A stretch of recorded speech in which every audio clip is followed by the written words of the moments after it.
Déjame preguntarte algo que quizás nunca te has preguntado seriamente. ¿Por qué tienes ideales? No me respondas inmediatamente. No busques una respuesta rápida que ya esté en tu mente.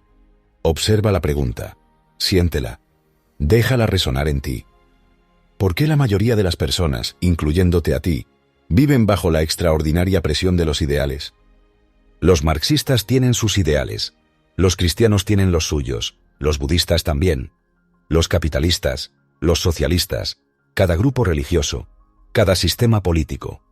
Todos tenemos esta visión de lo que deberíamos ser, de cómo deberían ser las cosas. Pero, ¿alguna vez te has detenido realmente a preguntarte por qué aceptas vivir bajo esta presión constante? Quizás dirás que es simple, que los ideales nos guían, nos dan dirección, propósito. Quizás dirás que sin ideales estaríamos perdidos, que la sociedad se colapsaría.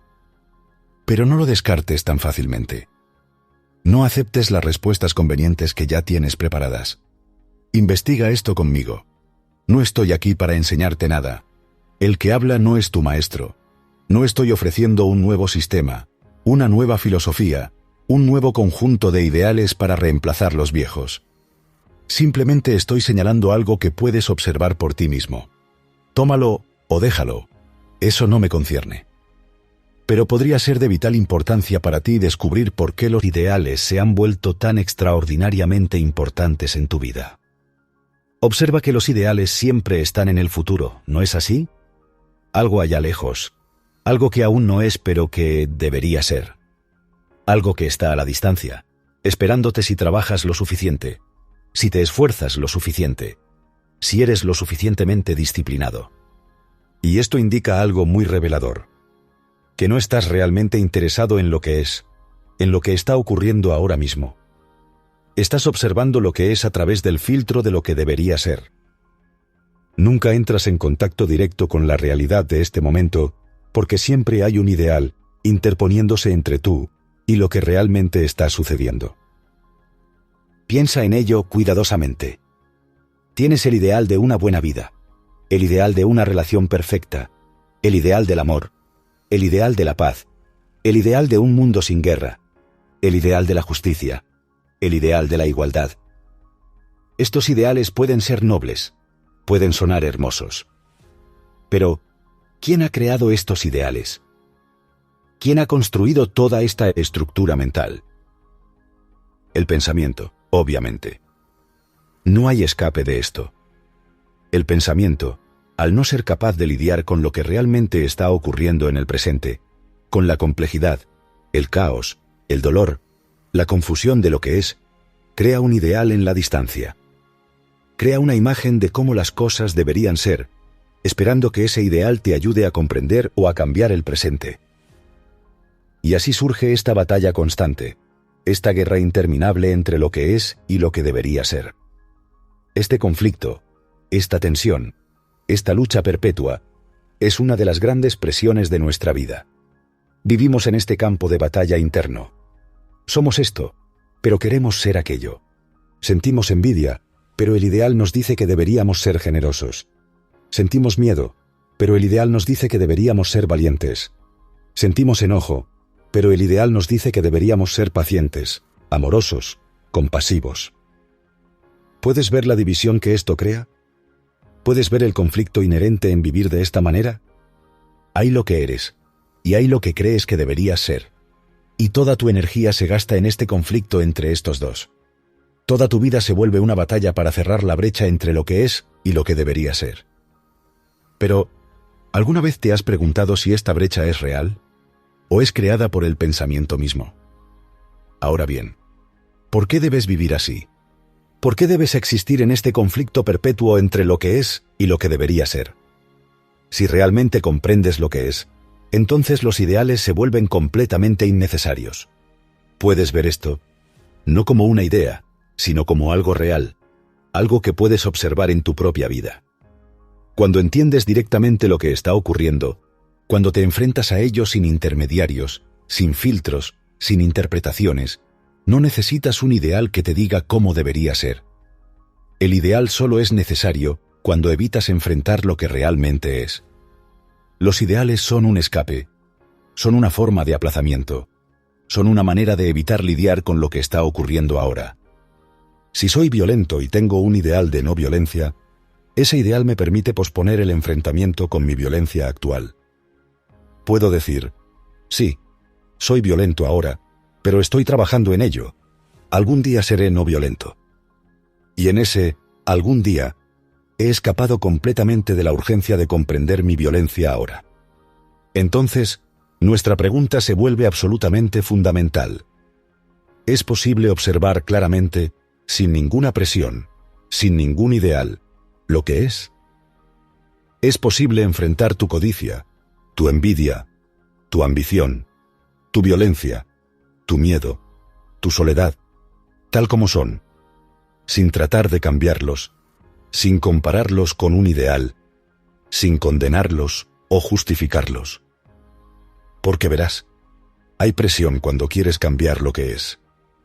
Hay presión cuando dices, esto es feo, brutal, doloroso, y debo transformarlo en algo diferente, algo mejor. Esa misma intención de cambio crea presión. Esa misma voluntad de transformación es ya un escape de lo que es. Esto puede sonar paradójico. Dirás, pero si no quiero cambiar, me quedaré como soy. Pero observa lo que realmente estoy diciendo. No estoy diciendo que debas aceptar lo que es en el sentido de resignarte a ello. No estoy diciendo que debas estar satisfecho con tu codicia, tu violencia, tu miedo. Lo que estoy señalando es algo completamente diferente. Estoy diciendo que cuando observas lo que es sin el deseo de cambiarlo, sin la presión del ideal, sin el observador que condena o justifica, entonces hay una transformación que no es el resultado del esfuerzo, del tiempo, de la práctica.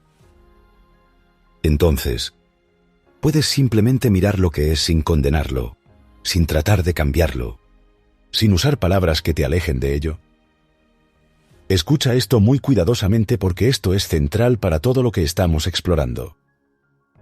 Si eres codicioso, enojado o celoso, las palabras mismas, codicia, enojo, celos, tienen sus propias asociaciones. Cuando usas la palabra celos, inmediatamente viene toda una historia. La condena de la sociedad, tus propios juicios, la racionalización, la justificación, el deseo de ser generoso en lugar de celoso, la memoria de todas las veces que has sido celoso, y lo que resultó de ello. El lenguaje mismo te está empujando, te está dirigiendo, te está condicionando. ¿Puedes ver esto? La palabra no es la cosa. La palabra fuego no te quema. La palabra amor no es amor. La palabra celos no es el sentimiento real de celos. Pero hemos vivido tanto tiempo con palabras, con etiquetas, con conceptos, que hemos olvidado esto. Para nosotros, la palabra se ha vuelto la cosa. Cuando decimos estoy celoso, ya hemos encerrado ese sentimiento en todo el peso de pasado asociado con esa palabra. ¿Puedes observar ese sentimiento que llamas codicia, o enojo, o celos, sin usar la palabra? ¿Puedes simplemente sentirlo, observarlo, estar con él, sin nombrarlo, sin etiquetarlo, sin categorizarlo? Esto requiere una atención tremenda. Requiere que estés completamente presente con ese sentimiento, sin el movimiento del pensamiento que inmediatamente quiere nombrarlo, explicarlo, cambiarlo. Si no usas la palabra, algo extraordinario sucede. El peso y la presión del lenguaje desaparecen. Ya no estás cargando con todo el pasado asociado con esa palabra. Ya no estás cargando con todas las implicaciones sociales, culturales, personales de ese término. Simplemente estás mirando un sentimiento que no tiene nombre, que no tiene historia. Y cuando miras algo sin nombrarlo, sin etiquetarlo, sin traer todo el peso del pasado, hay una frescura en esa observación.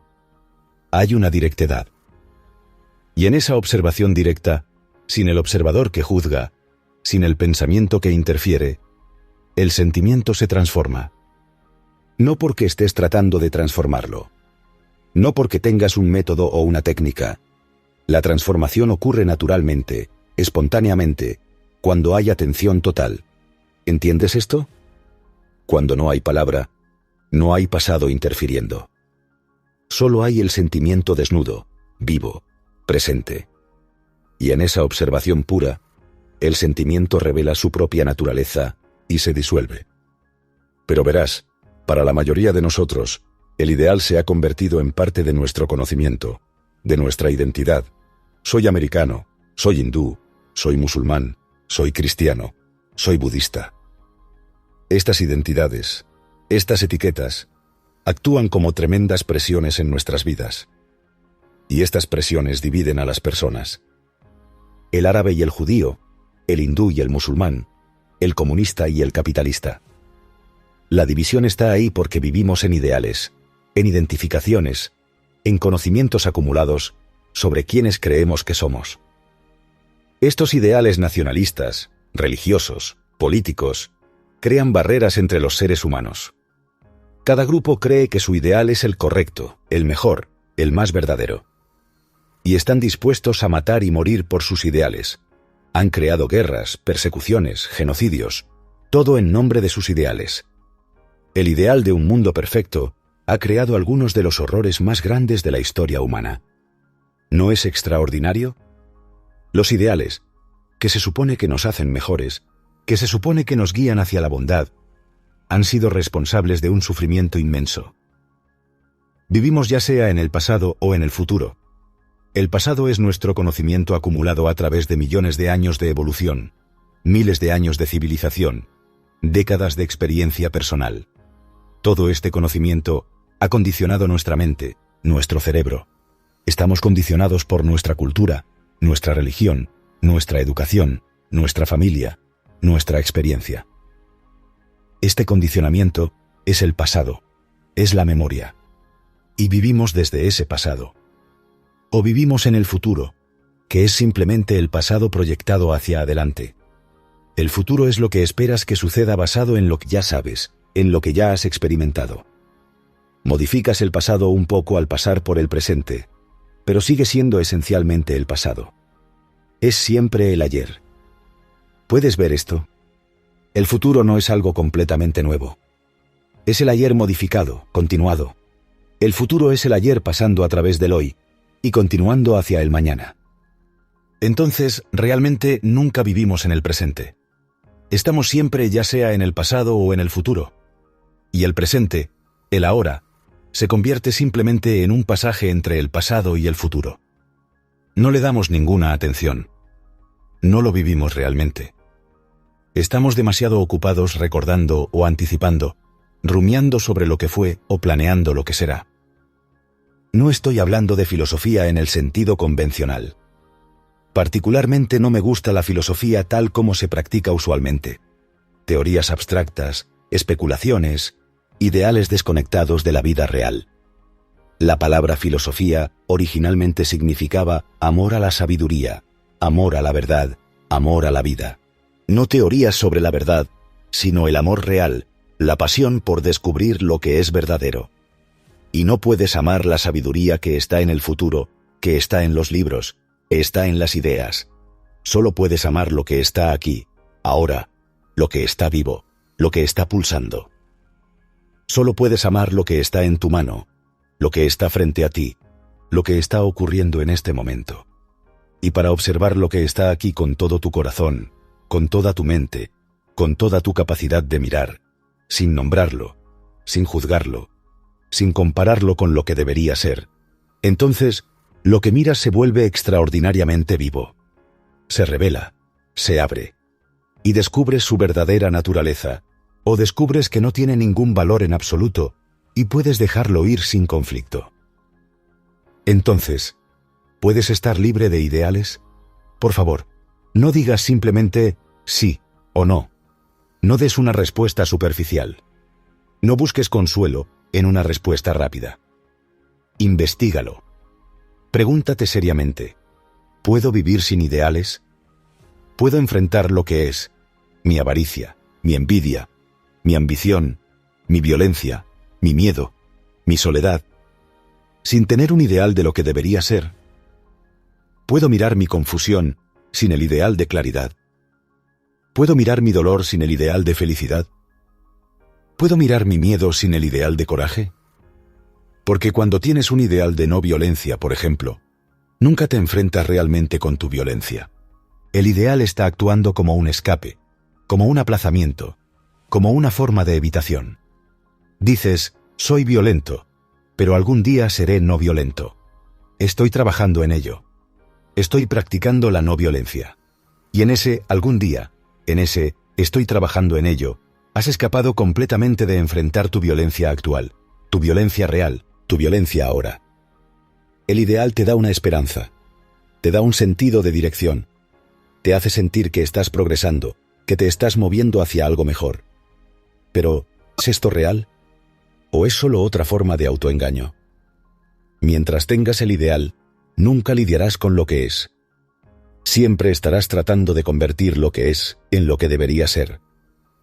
Y en ese esfuerzo de conversión, de transformación gradual, el problema real nunca se enfrenta.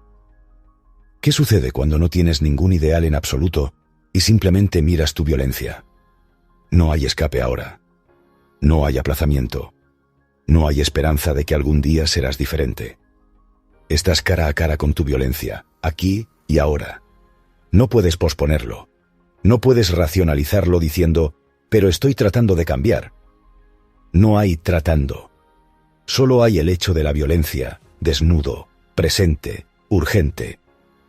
Y en esa atención total, en esa observación directa sin el observador que condena o justifica, sin el ideal que te dice cómo deberías ser, la violencia misma se transforma. No necesitas tiempo para cambiarla. No necesitas un método o una práctica. No necesitas leer libros sobre cómo ser no violento. No necesitas seguir a un maestro que te enseñe técnicas de no violencia.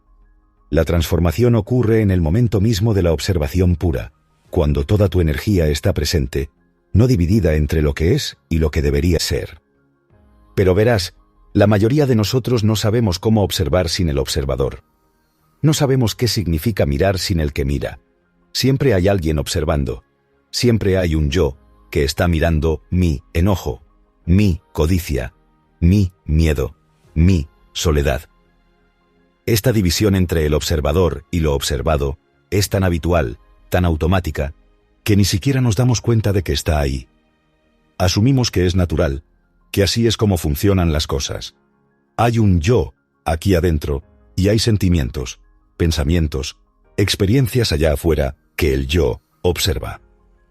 Esta división entre el observador y lo observado es la raíz de todo nuestro conflicto. Mientras haya esta división, habrá conflicto. Mientras haya un yo separado tratando de cambiar algo en mí mismo, habrá lucha. Mientras haya un observador que juzga lo observado, que lo condena o lo justifica, que quiere modificarlo o suprimirlo, habrá conflicto. Y donde hay conflicto, no puede haber transformación real. Solo puede haber una reorganización del mismo problema, una continuación del mismo patrón en diferentes formas. Investiguemos esto juntos. ¿Es el observador diferente de lo observado?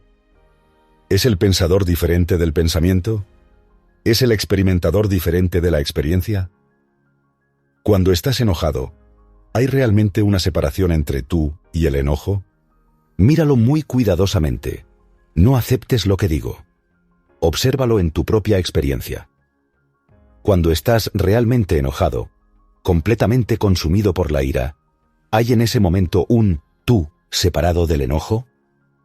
En el momento mismo de la ira, cuando estás completamente en ella, no hay separación.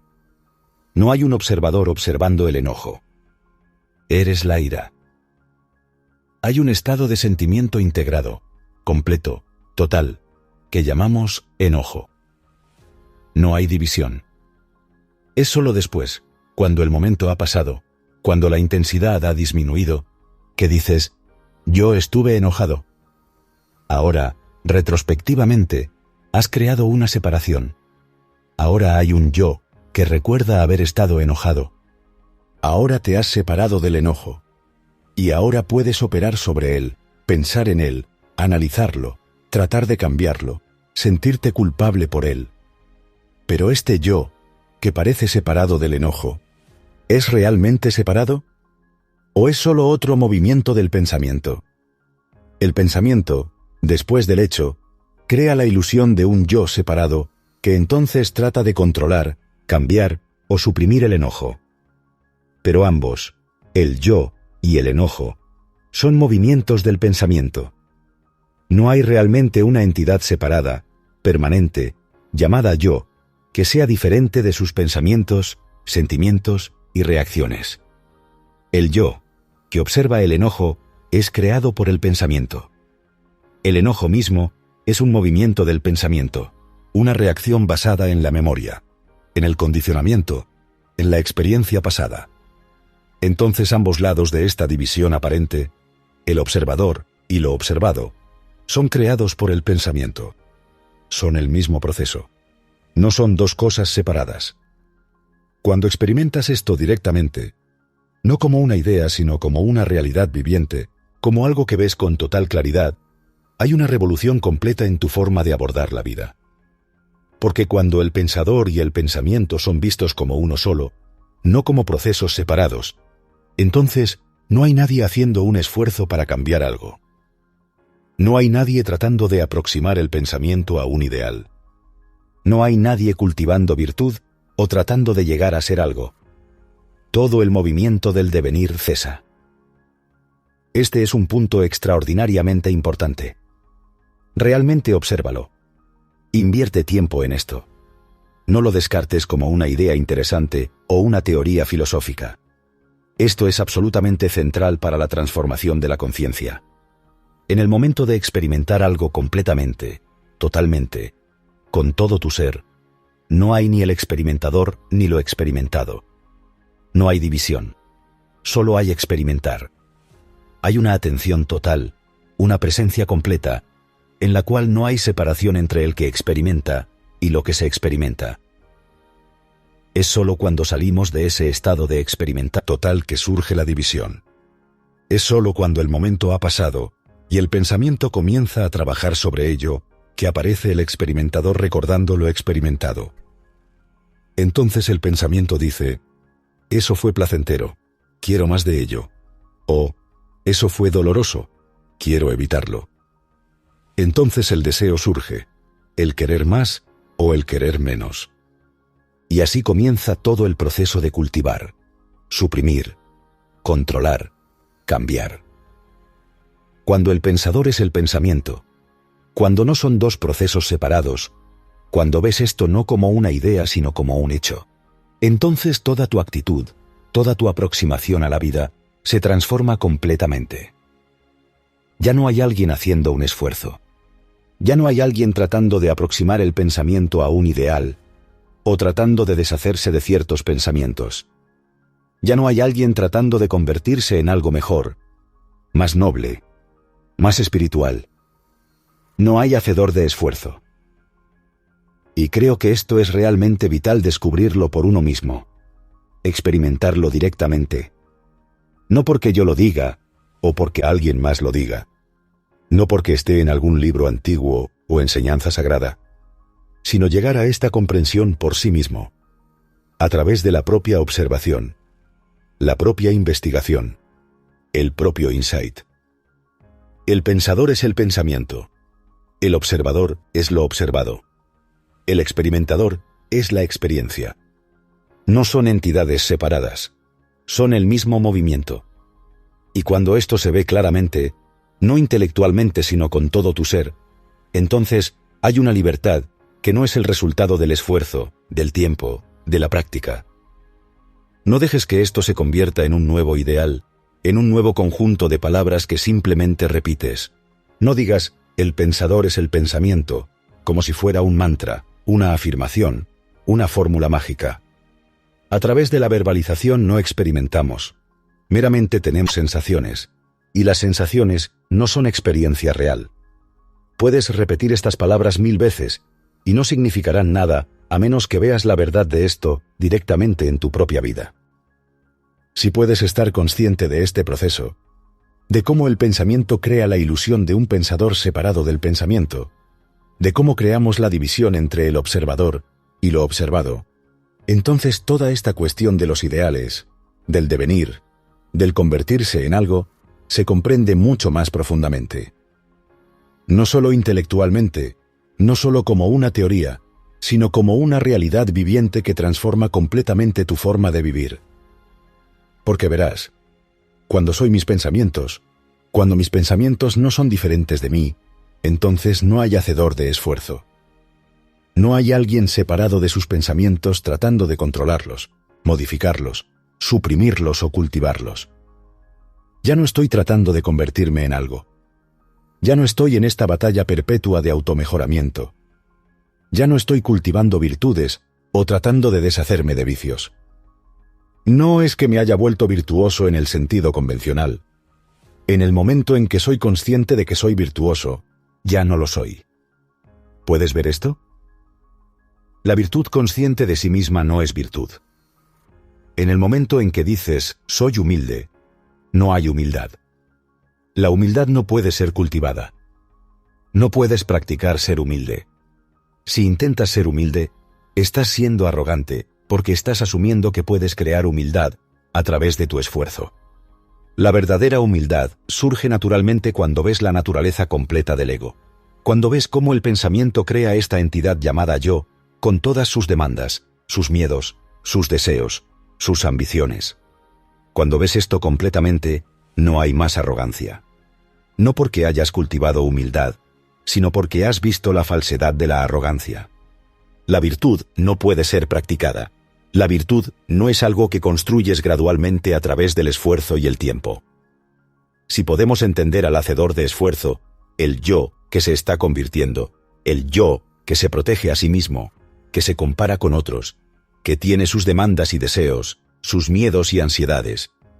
Si vemos que ese yo es el mismo proceso que aquello en lo que está tratando de convertirse, que no hay realmente una entidad separada haciendo el esfuerzo, sino solo el movimiento del pensamiento creando la ilusión de separación, entonces hay una transformación radical en toda nuestra perspectiva.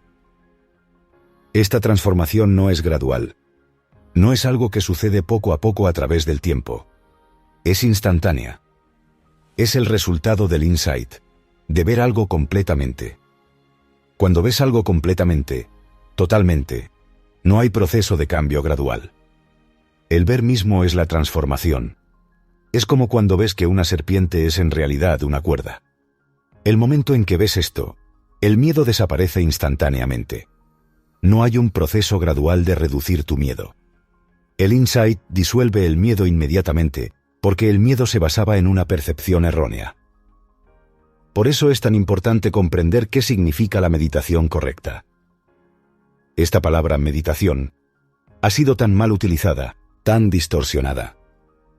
Para la mayoría de las personas, meditación significa algún tipo de práctica, algún método, alguna técnica. Significa sentarse en cierta postura, controlar la respiración, repetir un mantra, concentrarse en algo, visualizar algo, alcanzar cierto estado. Todo esto no es meditación. Todo esto es simplemente otro truco del pensamiento, otra forma de esfuerzo, otra forma de devenir. La meditación correcta no es la aproximación a algo. No es tratar de alcanzar algo allá lejos, algún estado elevado, alguna experiencia especial. No es obtener algo. Iluminación, realización, paz, felicidad. No es concentrarse en algo, lo cual es simplemente una forma de exclusión, de estrechar la mente. No es desarrollar ciertas cualidades, compasión, amor, sabiduría. Todo eso implica esfuerzo, tiempo, práctica. Y donde hay esfuerzo, hay el hacedor de esfuerzo. Donde hay práctica, hay el practicante. Donde hay logro, hay el que logra. La división está ahí, y por lo tanto el conflicto está ahí. La meditación correcta es la comprensión de todo este proceso del yo, del ser, del sí mismo.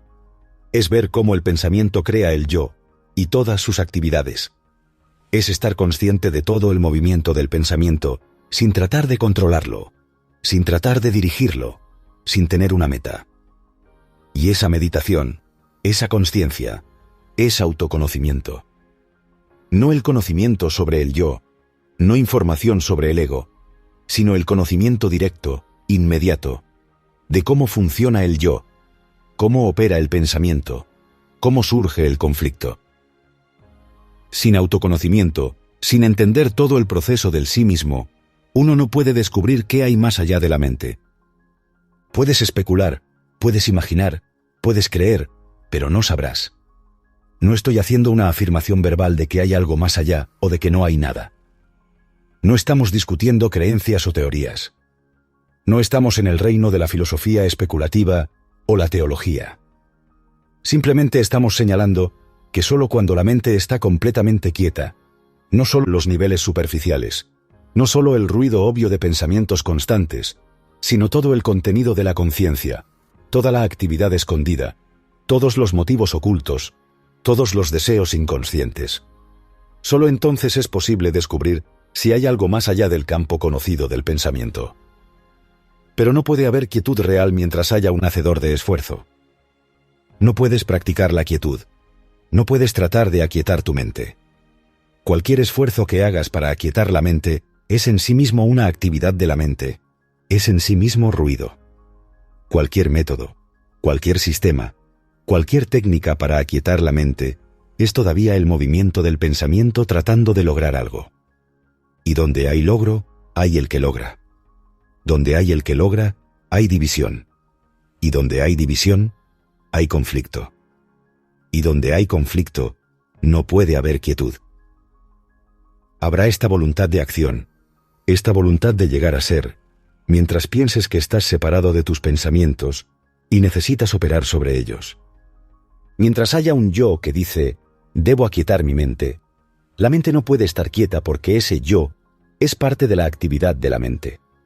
Ese yo es el movimiento del pensamiento. Entonces el pensamiento está tratando de aquietar el pensamiento, lo cual es absurdo, lo cual es imposible. Esto requiere una investigación profunda, un pensamiento profundo, una observación atenta. No solo tratar de experimentarlo superficialmente o sensacionalmente. No solo buscar una experiencia especial, un momento de silencio que puedas atesorar o recordar. Cuando realmente tienes este insight, cuando ves directamente, sin ninguna duda, que el observador es lo observado, que el pensador es el pensamiento, entonces todo el proceso del devenir, de los ideales, de tratar de convertirse en algo, se ve como completamente ilusorio. Ya no tiene ningún significado.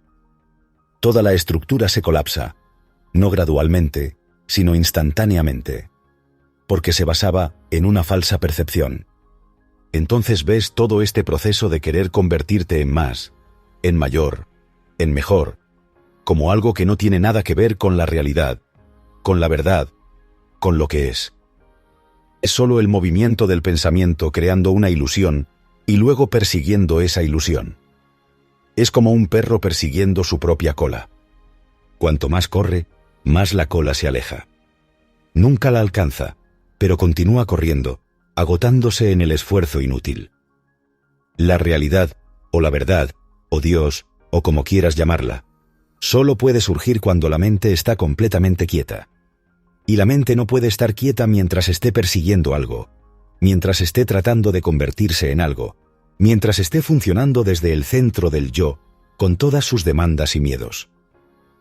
Solo cuando este movimiento cesa, cuando termina naturalmente porque has visto su naturaleza ilusoria, solo entonces hay un espacio, un silencio, una quietud que no es creada, que no es cultivada, que no es el resultado de ningún esfuerzo. Y la virtud es un estado de esa libertad en la cual no hay esfuerzo en absoluto. La virtud es un estado en el cual el esfuerzo ha cesado completamente. La virtud no es algo que construyes, que practicas, que cultivas. No es el resultado de la disciplina, del autocontrol, del seguir reglas morales o mandamientos éticos. Todo eso es solo otra forma de devenir, otra forma de crear división entre lo que eres y lo que crees que deberías ser. Si haces un esfuerzo para volverte virtuoso, ya no es virtud. ¿Puedes ver esto? Es solo otra forma de automejoramiento, otra actividad del ego.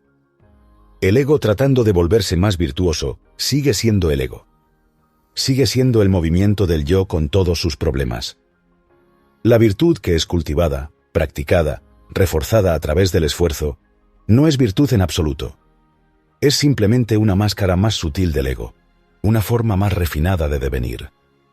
La virtud real surge naturalmente cuando no hay esfuerzo, cuando no hay alguien tratando de ser virtuoso.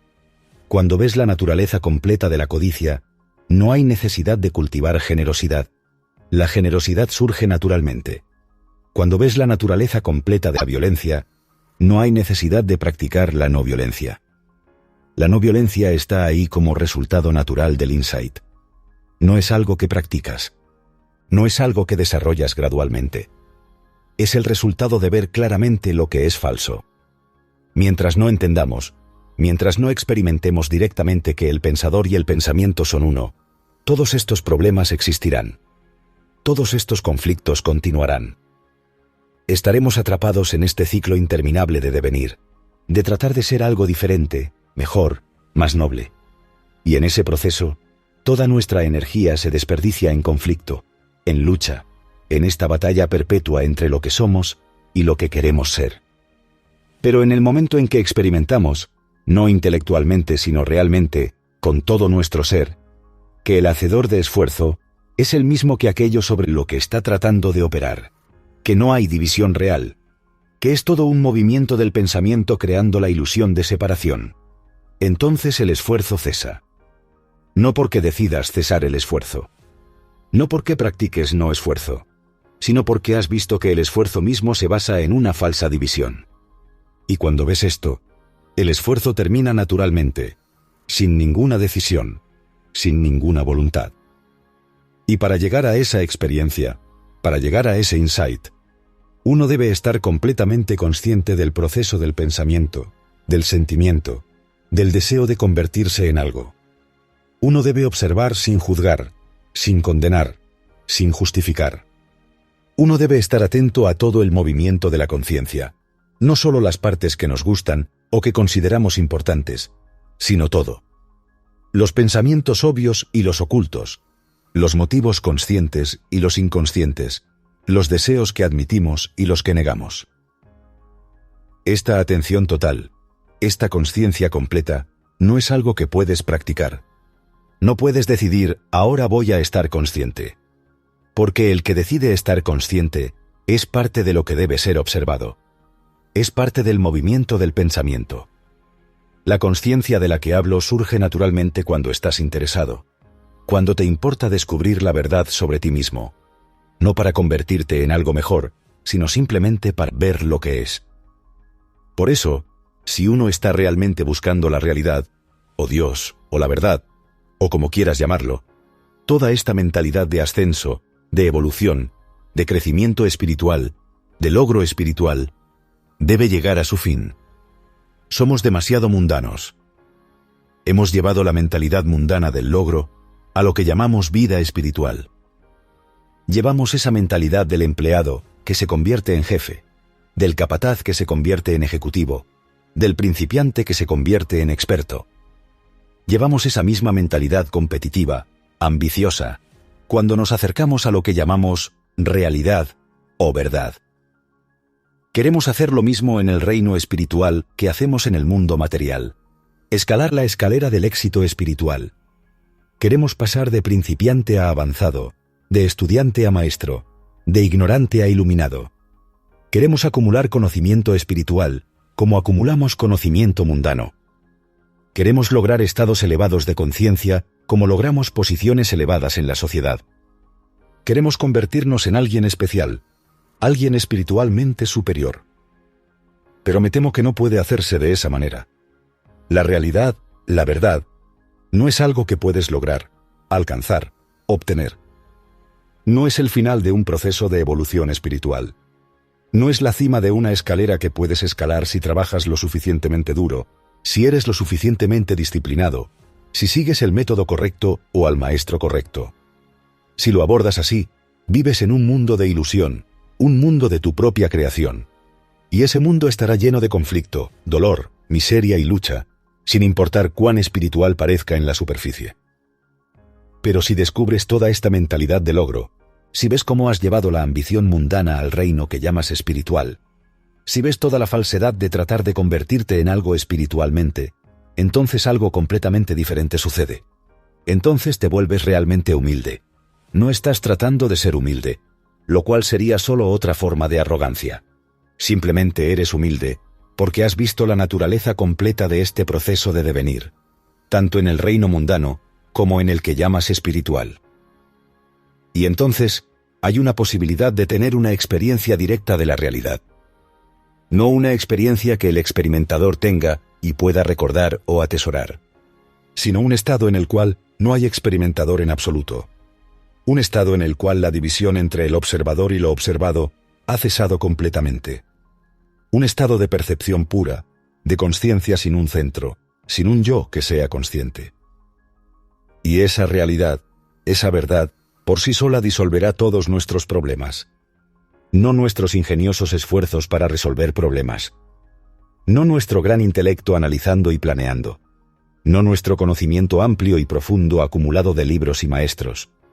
Ninguna de estas cosas tocará la realidad. Solo cuando cesa completamente este movimiento del devenir, cuando no hay esfuerzo para ser o convertirse en algo, cuando la mente está completamente quieta sin que nadie esté tratando de aquietarla, solo entonces hay un espacio para que aquello que es innombrable, aquello que es verdadero, aquello que está más allá de todo pensamiento, surja. ¿Puedes ver todo esto? Y cuando digo ver, no me refiero a entender intelectualmente, no me refiero a acordar con las ideas, no me refiero a pensar, sí, eso suena correcto. Me refiero a verlo con todo tu ser, ver la verdad de esto como verías un peligro inmediato. Cuando ves un peligro real, una serpiente en tu camino, un coche viniendo hacia ti, tu respuesta es inmediata, total, sin pensamiento. Todo tu ser responde instantáneamente. Así es como debe verse esto. No como una teoría interesante, sino como la verdad más fundamental sobre tu vida. ¿Puedes ver cómo tus ideales te mantienen atrapado en el tiempo, en el conflicto, en el devenir perpetuo? ¿Puedes ver cómo la división entre el observador y lo observado es la raíz de todo conflicto? ¿Puedes ver cómo el esfuerzo por convertirte en algo, incluso algo espiritualmente superior, es simplemente la continuación del ego, del yo, con un disfraz más sutil? Si puedes ver esto, realmente verlo, no solo pensarlo, entonces algo fundamental cambia. No en el futuro, sino ahora, en este mismo momento. La transformación no es un proceso gradual que toma tiempo. La transformación no es el resultado de práctica y esfuerzo. La transformación ocurre en el destello del insight, en el momento de ver completamente lo falso como falso. Y ese ver es instantáneo, es completo, no deja nada atrás. Esta es la urgencia de la que hablo. No una urgencia para convertirte en algo, para lograr algo, para alcanzar algún estado futuro, sino una urgencia para ver lo que es ahora, para estar completamente presente con lo que está ocurriendo ahora, sin el velo de los ideales, sin la distorsión del tiempo psicológico, sin la fragmentación creada por el pensamiento que se divide a sí mismo en observador y observado, en pensador y pensamiento. La libertad de los ideales no significa caer en la indiferencia o en la complacencia. No significa que ya no te importa nada, que aceptas todo como está y no haces nada. Al contrario, cuando no estás escapando hacia los ideales, cuando no estás postergando hacia el futuro, cuando enfrentas directamente lo que es sin ningún intermediario, hay una intensidad tremenda, una pasión increíble, una energía total que no está siendo desperdiciada en conflicto. Toda tu energía está disponible cuando no hay conflicto. Toda tu energía está ahí para comprender, para transformar, para vivir completamente en el presente. No hay energía desperdiciada en la batalla entre lo que es y lo que debería ser. No hay energía gastada en tratar de convertirte en algo diferente. Toda tu energía, sin dividirse, está presente en el momento. Y con esa energía total, sin división, sin conflicto, la acción es completamente diferente. No es la acción basada en un ideal, en una creencia, en una conclusión. No es la acción que viene de la voluntad, del esfuerzo, del tratar de lograr algo. Es una acción que surge de la percepción directa, del insight, de ver completamente lo que es. Y esa acción es inmediata, completa, adecuada. No deja ningún residuo de conflicto, ningún arrepentimiento, ninguna pregunta de ¿hice lo correcto? Así que investiga esto por ti mismo. No aceptes lo que digo. No lo rechaces tampoco. Simplemente observa tu propia vida con atención total. Observa cómo los ideales funcionan en ti. Observa la división que creas entre lo que eres y lo que crees que deberías ser. Observa el conflicto, el dolor, el sufrimiento, la energía desperdiciada en este juego interminable de devenir, de tratar de ser algo diferente, mejor, más noble. Observa cómo el pensamiento crea la ilusión del pensador separado del pensamiento. Observa cómo creas la división entre el observador y lo observado, entre el experimentador y la experiencia. Observa todo este movimiento sin tratar de cambiarlo, sin condenarlo, sin justificarlo. Simplemente obsérvalo con atención completa, con interés total, con toda tu energía presente. Y en esa observación pura, sin el observador que juzga, sin el pensamiento que interfiere con su conocimiento del pasado, sin la expectativa de un futuro diferente, algo nuevo puede emerger. No el nuevo que es la continuación modificada del viejo, sino algo completamente nuevo, algo que no puede ser nombrado, algo que no puede ser capturado por el pensamiento, algo que no puede ser convertido en un ideal, o una meta, o un logro. Eso nuevo surge cuando la mente está completamente quieta, completamente libre del movimiento del tiempo y del devenir. Esta quietud no es algo que puedes cultivar, no es el resultado de la práctica o el esfuerzo. Es el resultado natural de ver completamente lo falso. Cuando ves que el devenir es ilusorio, cuando ves que el observador es lo observado, cuando ves que el pensador es el pensamiento, en ese ver total, sin ninguna reserva, sin ninguna duda, la mente se vuelve naturalmente quieta. No porque esté tratando de estar quieta, no porque esté practicando alguna técnica de meditación, no porque esté siguiendo algún método, sino porque todo el movimiento del conflicto ha cesado. Cuando no hay conflicto, cuando no hay división, cuando no hay el yo tratando de convertirse en algo, entonces hay quietud. No la quietud de la supresión, no la quietud del control, sino la quietud que viene cuando toda actividad innecesaria ha cesado. Y en esa quietud hay espacio, un espacio vasto, ilimitado, que no ha sido creado por el pensamiento. El pensamiento siempre crea un espacio limitado, porque el pensamiento mismo es limitado. Es el resultado del pasado, del conocimiento, de la experiencia. Pero cuando la mente está completamente quieta, cuando el pensamiento no está funcionando, excepto cuando es necesario funcionalmente, entonces hay un espacio que no está limitado por el conocimiento, por la memoria, por el tiempo. Y en ese espacio, aquello que es innombrable, aquello que no puede ser puesto en palabras, aquello que está más allá de toda descripción y conceptualización, puede ser. No que tú lo experimentes. Porque cuando hay un tú experimentándolo, ya no es eso. Ya es solo otra experiencia del experimentador, otra memoria que puede ser recordada y atesorada y que se convierte en parte del pasado. Cuando aquello que es real está presente, no hay experimentador. Solo hay eso. Solo hay ser puro, consciencia pura, existencia pura, sin un centro, sin un yo. Y eso es sagrado. No en el sentido religioso convencional, no en el sentido de que pertenece a alguna tradición o enseñanza, sino sagrado en el sentido de que es completamente otro, completamente diferente de todo lo que el pensamiento puede concebir o imaginar. Es lo desconocido, no el desconocido que puede volverse conocido con el tiempo y el esfuerzo, sino lo desconocido que siempre permanece desconocido porque está más allá del alcance del pensamiento.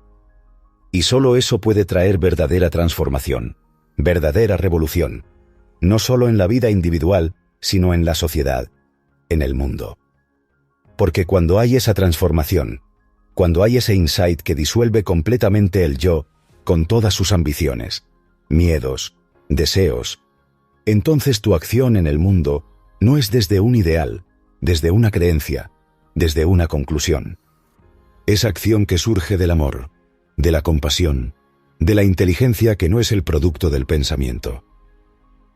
Y esa acción es la única que puede crear verdadero cambio, verdadera transformación en el mundo. No los ideales, no las ideologías, no los sistemas, por muy nobles que parezcan. Todas esas cosas vienen del pensamiento, y el pensamiento es siempre limitado, siempre condicionado, siempre basado en el pasado. Y lo que viene del pasado solo puede crear más del pasado. Puede solo continuar los mismos patrones en diferentes formas. Lo que se necesita es algo completamente diferente. Y eso solo puede venir cuando el yo, con toda su estructura de devenir, ha sido completamente comprendido y, por lo tanto, ha cesado. No suprimido, no controlado, sino completamente comprendido y, por lo tanto, disuelto. Entonces, hay una mente que es realmente libre, que no está atada al pasado, que no está persiguiendo el futuro, que está completamente presente, completamente viva, completamente atenta a lo que es.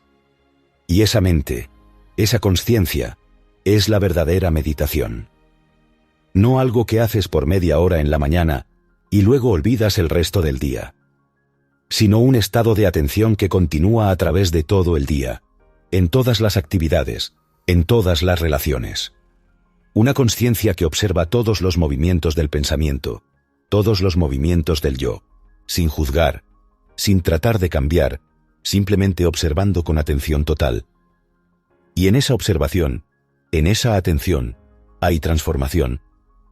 No porque estés tratando de transformarte, sino porque en la luz de esa atención, lo falso simplemente no puede continuar.